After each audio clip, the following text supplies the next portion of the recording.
Good morning, class 5th. Okay, now we can start activity 1 of chapter number 13 profit and loss की. कल हमने question number first किया था और साथ में फॉर्मूलेज देखे थे. ठीक है, कल हमने क्वेश्चन नंबर फर्स्ट किया था, वो हमने बुक पे करना था. आज हम क्वेश्चन नंबर 2 करेंगे. क्वेश्चन नंबर 2 है find the profit and loss. आपने प्रॉफिट है या लॉस है ये फाइंड आउट करना है क्वेश्चन नंबर 2 में. इधर आइटम्स दी गई हैं कि कौन सी आइटम है, उसका कॉस्ट प्राइस ये है और ये उसका सेलिंग प्राइस है. सबसे पहले है टॉय. टॉय का कॉस्ट प्राइस, टॉय खरीदा कितने का है 190 का और बेचा कितने का है 183 का. कॉस्ट प्राइस मीन्स खरीदा, सेलिंग प्राइस मीन्स बेचा. खरीदा 190 का था, बेचा 183 का है. उसको फ़ायदा हुआ या नुकसान, उसको प्रॉफिट हुआ या लॉस. देखो इतना पैसा उसने दिया था शॉपकीपर को और बाद में इतने का बेच दिया उसने. ऑब्वियसली उसको क्या हुआ है लॉस, क्योंकि ज़्यादा का खरीदा था कम का बेचा है तो उसको क्या होगा लॉस होगा. ये क्वेश्चन नंबर 2 करने के लिए आपको प्रॉफिट और लॉस दोनों को फार्मूले आने चाहिए. प्रॉफिट का फॉर्मूला होता है जब सेलिंग प्राइस ज़्यादा हो और कॉस्ट प्राइस कम हो तो प्रॉफिट का फॉर्मूला होता है कि सेलिंग प्राइस में से कॉस्ट प्राइस क्या कर देते हैं माइनस. और जब कॉस्ट प्राइस ज़्यादा हो और सेलिंग प्राइस कम हो तब क्या होता है लॉस. तो उसका फॉर्मूला क्या होता है cost price minus selling price. ठीक है, तो अब हम स्टार्ट करेंगे अपने क्वेश्चन नंबर 2 से. ये आप रहने देना कि आइटम कौन सी है. सबसे पहले हम कॉस्ट प्राइस और सेलिंग प्राइस ही लिखेंगे. ओके, सबसे पहले आपने लिखना है lesson number 13 profit and loss activity 1 on page number 132. सबसे पहले है क्वेश्चन नंबर 2 फाइंड प्रॉफिट और लॉस. टॉय की कॉस्ट प्राइस कितनी थी 190 एंड सेलिंग प्राइस कितनी थी 183. एक में फॉर्मूले की तरह करती हूँ, नेक्स्ट हम डायरेक्ट सॉल्व करेंगे. ठीक है, अब इसमें क्या है, कौन सी चीज़ ज़्यादा है, कॉस्ट प्राइस ज़्यादा है या सेलिंग प्राइस ज़्यादा है. कौन सी है कॉस्ट प्राइस ना, तो हम लिखेंगे यहाँ पे cost price greater then selling price. जब कॉस्ट प्राइस ज़्यादा होती है सेलिंग प्राइस से तो क्या होता है देयर इज़ लॉस. क्या हुआ है उसको लॉस हुआ है. लॉस ही हुआ है ना, क्योंकि इतने की खरीदी है उसने 190 की खरीदी एंड 183 की बेच दी तो उसको क्या हुआ है लॉस हुआ है. तो लॉस का फॉर्मूला क्या होता है loss is equal to CP minus SP. Means 190 में से हमने क्या माइनस कर देने हैं 183. 190 में से अगर हम 183 माइनस करते हैं तो हमारे पास आंसर कितना आएगा 7. तो मीन्स उसको कितना लॉस हुआ है, कितने रुपीज़ का 7 रुपीज़ का उसको क्या हो गया लॉस हो गया. ठीक है, ओके. नेक्स्ट बी पार्ट है फ्रूट्स.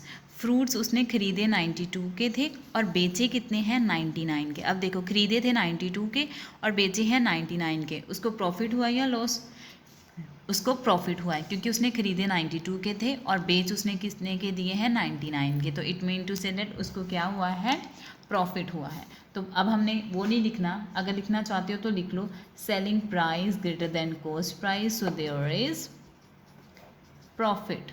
उसको क्या हुआ है प्रॉफिट. और प्रॉफिट का फॉर्मूला क्या होता है profit is equal to SP minus CP. तो मीन्स 199 में से कितने माइनस कर देंगे 92. अगर 99 में से 92 माइनस करते हैं तो आंसर कितना आएगा 7. इट मीन टू से डेट उसको 7 रुपीज़ क्या हुआ है प्रॉफिट हुआ है. अब नेक्स्ट सी पार्ट देखो पेन. ये वाला खुद आप प्रैक्टिस करोगे. ठीक है, पेन वाला कि पेन उसने ख़रीदा था 23 का और बेचा है 21 का. पेन की कॉस्ट प्राइस कितनी थी 23 और पेन का सेलिंग प्राइस कितना है 21. तो उसको प्रॉफिट हुआ या लॉस, उसको लॉस हुआ.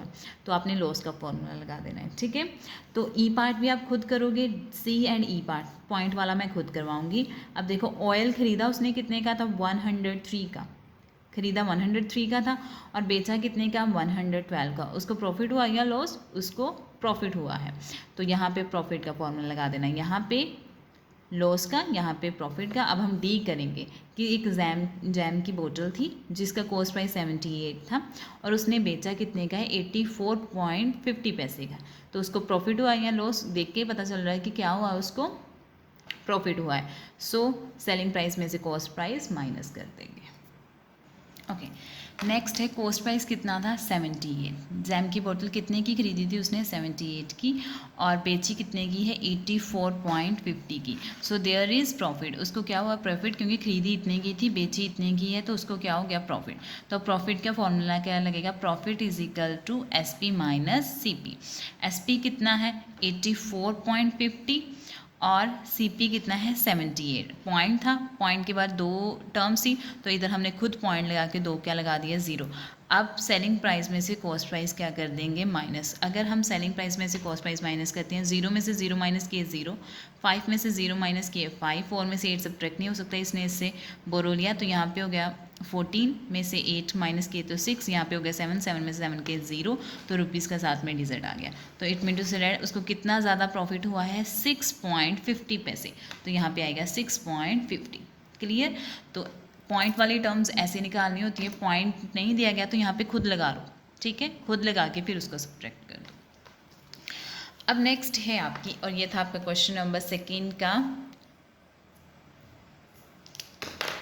ये था आपका क्वेश्चन नंबर 2 का D part. A, B and D हमने खुद किया है, और C और E जो है आप रफ नोटबुक पे प्रैक्टिस कर लेना, ठीक है। अब नेक्स्ट है question number 3। Find the selling price. अब क्या है, आपने सेलिंग प्राइस फाइंड आउट करना है। इसमें आपको cost price and profit given है, ये हमने कल फॉर्मूलेज किए थे। इसमें क्या गिवन है आपको, कॉस्ट प्राइस एंड प्रॉफिट। पहले है कि सेलिंग प्राइस फाइंड आउट करना है। सेलिंग प्राइस तो सेलिंग प्राइस वाले फॉर्मूले देखेंगे। आपको cost price and profit given है तो उसका फॉर्मूला क्या होगा, SP is equals, cost price and profit given है तो उसका फॉर्मूला होगा SP is equal to CP plus profit, ठीक है। तो सेकंड क्वेश्चन में CP एंड लॉस गिवन है तो आपने SP फाइंड आउट करना है, तो SP जब फाइंड आउट करना होगा CP माइनस क्या आएगा लॉस, ठीक है। तो क्वेश्चन नंबर 3 ये है, तो अभी हम वो स्टार्ट करेंगे। ओके नेक्स्ट, अब आपने ये फाइंड आउट करना है कि आपने टर्म जो है वो बेची कितने की। आपको इतना पता है कि आपने खरीदी कितने की थी 985 की, तो उस पर आपको प्रॉफिट हुआ 25। सपोज कर लो आप एक पेन खरीद के लेते हो 5 रुपीज़, और आपको पता है कि जब आपने उसको बेचा है तो आपको और 5 रुपीज़ क्या हो गया, उस पर फ़ायदा हो गया। आपने 5 का पेन खरीदा था, उस पर प्रॉफिट भी कितनी हो गई 5, तो इट मीन टू से डेट आपने पेन बेचा कितने का हुआ 5 + 5 कितने हो गए 10।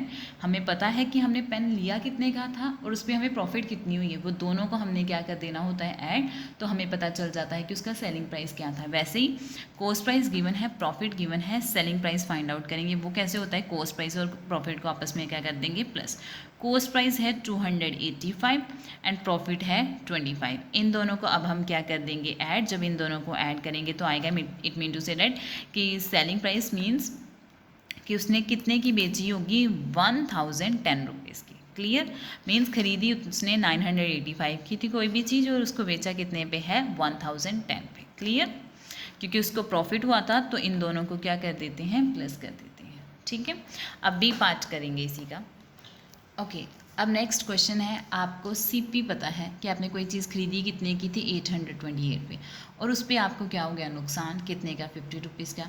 तो अब हमने वो चीज़ बेची कितने की होगी तो वो फाइंड आउट करेंगे। ऐसे ही सेम एज इट इज़ आपको पता है कि पेन आपने 10 रुपीज़ का ख़रीदा है, तो लेकिन वो आपने नुकसान में बेचा है 5 रुपीज़ के। 5 का मतलब कि 10 का आपने पेन खरीदा था और 5 रुपीज़ उस पर हो गया आपको लॉस्ट, तो इट मीन टू से डेट आपने पेन बेचा कितने का होगा, तो ऑब्वियसली 10 में से 5 क्या कर देंगे माइनस, तो आंसर कितना आएगा 5। तो वैसे ही हमने SP फाइंड आउट करना है लॉस के साथ, तो CP में से माइनस क्या कर देंगे लॉस, तो हमें पता चल जाएगा कि हमने पेन कोई भी चीज़ जो है वो कितने की बेची है। 828 में से क्या माइनस कर देंगे 50। 828 में से 50 माइनस किए तो आंसर आएगा 778। क्लियर, जब लॉस होगा SP फाइंड आउट करना हो तो लॉस होगा तो CP में से लॉस क्या कर देंगे माइनस, तो हमारे पास आंसर कितना आया 778। क्लियर, अगेन सपोज कर लो पेन हमने 10 का खरीदा था और उस पर हमें नुकसान हो गया 5 रुपीज़, मीन्स हमने 5 रुपीज़ उसको कम का बेचा है। 10 का पेन था और 5 रुपीज़ कम का बेचा है, लॉस हुआ है हमें, तो 10 में से 5 माइनस करेंगे तो आंसर कितना आएगा 5। तो सेम एज इट इज़ यही है कि कॉस्ट प्राइस गिवन था, लॉस हुआ है उस पर, तो SP फाइंड आउट करना है तो कॉस्ट प्राइस में से लॉस क्या कर देंगे माइनस, तो आंसर आ जाएगा 778।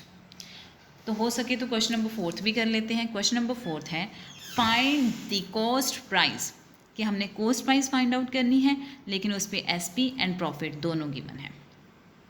कॉस्ट प्राइस फाइंड आउट करनी है कि कोई चीज़ खरीदी कितने की है, और उस पर हमें सेलिंग प्राइस है, प्रॉफिट भी गिवन है, उसके दोनों फॉर्मूलेज आपको करवाए गए हैं।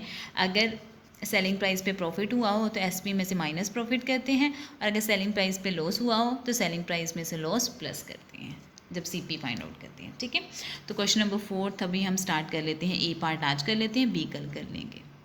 ओके, अब क्वेश्चन नंबर 4 में आपने कॉस्ट प्राइस फाइंड आउट करनी है। आपके पास एसपी गिवन है, मीन्स सेलिंग प्राइस, मीन्स आपने कोई चीज़ है वो आइटम कितने की बेची है, 2725 की, तो लेकिन उस पर आपको क्या हो गया है, प्रॉफिट। आपको फ़ायदा कितने रुपीज़ का हुआ है, 550 का। तो आपने सीपी फाइंड आउट करनी है। वो कैसे फाइंड आउट करेंगे, अब आपने सीपी में से प्रॉफिट क्या कर देना है, माइनस। ठीक है, अब देखो एक मैं एग्जांपल देती हूँ। सपोज करो आपने एक बुक खरीदी थी, बुक बेच दी है 200 की, और उस पर आपको फ़ायदा हुआ है, मीन्स ऐसा है कि आपने वो बुक जो है 50 रुपीज़ प्रॉफिट पे बेच दी है। तो हमने ये फाइंड आउट करना है कि वो बुक हमने ली कितने की होगी, बेची है 200 की, उस पर 50 जो है आपको प्रॉफिट हुआ है, तो selling cost price find out करेंगे। 200 में से अगर हम 50 माइनस कर देंगे तो पता चल जाएगा कि वो बुक हमने खरीदी कितने की होगी। ऐसे ही है कि कोई चीज़ हमें पता है कि हमने बेची कितने की है और उस पर आपको प्रॉफिट हुआ है, तो अब आपने क्या फाइंड आउट करना है कि वो चीज़ हमने खरीदी कितने की होगी। तो क्या करेंगे, सेलिंग प्राइस में से प्रॉफिट क्या कर देंगे, माइनस, तो हमें पता चल जाएगा कि हमने वो चीज़ जो है वो कितने की खरीदी होगी। अब हमने 2725 में से 550 माइनस कर देंगे, तो हमारे पास आंसर आएगा 2170। क्लियर। जब हमने कॉस्ट प्राइस फाइंड आउट करनी है, हमारे पास सेलिंग प्राइस और प्रॉफिट गिवन हो, तो उसका फॉर्मूला होता है कि CP is equal to SP minus profit. Mean selling price में से आपने प्रॉफिट क्या कर देना है, माइनस, तो आपको पता चल जाएगा कॉस्ट प्राइस का। अब इनमें से ये माइनस कर दोगे तो आपके पास आंसर आ जाएगा 2170। क्लियर। नेक्स्ट हम कल करेंगे। आज के लिए इतना ही काफ़ी है। Thank you so much. Have a nice day.